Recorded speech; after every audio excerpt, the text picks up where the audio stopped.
மேஷனா எல்லாருக்கும் தெரிஞ்சது தான். நரம்பு சம்மந்தப்பட்டது, வயிறு சம்மந்தப்பட்டது. 2 கோளாறு வர்றதுக்கு காரணம் தூக்கமின்மை, மன அழுத்தம். இது 2மே இருந்தால் தான் மேஷ ராசி. இல்லைன்னா மேஷமே வராது. பிறருக்கு உதவுவதற்காகவே குடும்பத்தை இழப்பார்கள். பிறருக்கு மெச்ச வேண்டும் என்பதற்காக எல்லாவற்றிலையும் இறங்கி செய்வார்கள். அதுக்குள்ளே காலம் என்னடா இது தப்பு பண்ணுறோமேன்னு யோசிக்கிறதுக்குள்ளே 60 வயது 70 வயது கடந்துடும். அப்புறமா போய் சேர வேண்டியது தான். உங்களுக்கு உங்கள் குடும்பத்தினருக்காக சிலது உழையுங்கள். ஆனால் அது 2026ஆம் ஆண்டு அந்த சபதம் எடுப்பீர்கள். நிறைய நல்ல விஷயங்கள் நடக்கும்.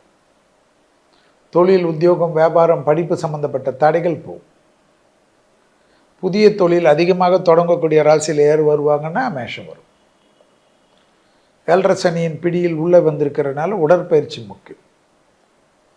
டெய்லி ஒரு 30 நிமிஷம் உடற்பயிற்சி நல்லா செஞ்சுக்குங்க. வயிறை க்ளீனாக கரெக்ட் பண்ணிட்டீங்கன்னாவே மேஷம் நிம்மதியாக இருக்கும். பிபி, சுகர் மானிட்டர்லாம் பண்ணிக்கணும். ஏன்னா 7.5 சனி இருக்குல்ல.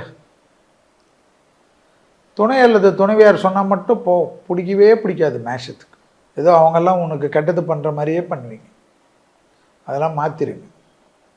நல்ல விஷயம் நிறைய நடக்கக்கூடிய வருஷம் மேஷத்துக்கு. உடற்பயிற்சியும் தேக ஆரோக்கியத்தையும் கவனமாக பார்த்து கொண்டால் புனிதம்.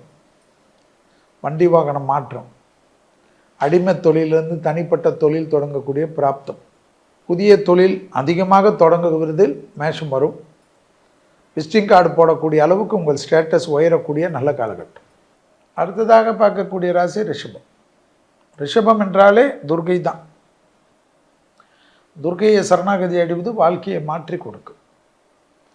அதே போல் உங்களுக்கு வயிறு, கட் என்று சொல்வார்கள், பெருங்குடல் சிறுங்குடல் பாதிப்புகள், அதை சரி செய்யாமல் இருந்தால் மன அழுத்தம் வரும்.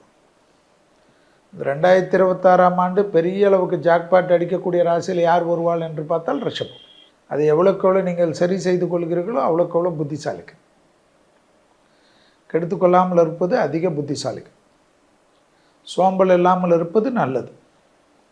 பெற்றோர் பெரியோருடைய தேக ஆரோக்கியம் அதிகமான கவனத்துடன் பார்த்து கொள்வது உங்களுடைய சாமர்த்தியம். பெற்றோர் பெரியோருடன் சிறிய வாக்குவாதங்கள் கூட வைத்து கொள்ளக்கூடாது. இரத்த பந்த உறவுகள், தாய் வழி உறவுகள், தந்தை வழி உறவுகள் அதீத கவனம். அதே போல் திருமணத்தில் மற்ற விஷயங்களில் அனுகூலங்கள், வார்த்தைகளில் மட்டும் சிறிது கவனம். தொலைதூரத்திலிருந்து நல்ல செய்தி வருவது, லாபம், அனுகூலங்கள் காணப்படுவது. அதிகமான அசையா பொருள் சேர்க்கை, நகை வாங்கிறது, வீடு வாங்கிறது, நிலம் வாங்கிறது, பூமி வாங்கிறது எல்லாமே அதிகமாக பண்ணக்கூடிய ராசியில் யார் வரும்னா ரிஷபம் வரும். நிறைய வண்டி வாங்கணும். வேர்ல்டுலேயே அதிகமாக ராசியில் எது பார்த்தா ரிஷபம். ரிஷபத்துக்கு நிறைய விஷயங்கள் ஏற்றும். கணவன் மனைவி சண்டையெல்லாம் மாறும். பெற்றோர் பெரியோருடன் தொலைதூரத்திலிருந்து நல்ல செய்தி வரும்.